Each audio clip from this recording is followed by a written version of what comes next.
Welcome to Man Does Tech, where I solve the problems you didn't even know you had. You're beginning with the concrete essentials. Check your clip's orientation and resolution in the project panel so you know what you're changing and why. Create a sequence by dragging the clip to the new item icon, or use File New Sequence and match settings to avoid scaling surprises.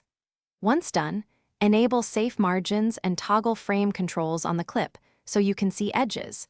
This prevents accidental cropping when you rotate or flip footage.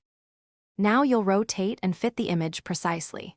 With the clip selected, open Effect Controls and use Rotation to turn the clip 90 degrees or enter a custom degree value. That changes orientation immediately. Make sure to adjust scale to fill the frame without stretching. Turn off uniform scale only if you want different X and Y scaling.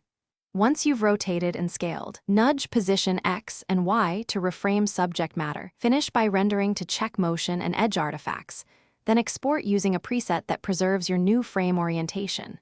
If you need more control, add the transform effect and set the anchor point to the true center before rotating so motion and keyframes behave predictably. If you see black bars or unintended borders, make sure sequence frame size matches your output and use scale to fill rather than fit. This fixes letterboxing problems quickly. Thanks for watching.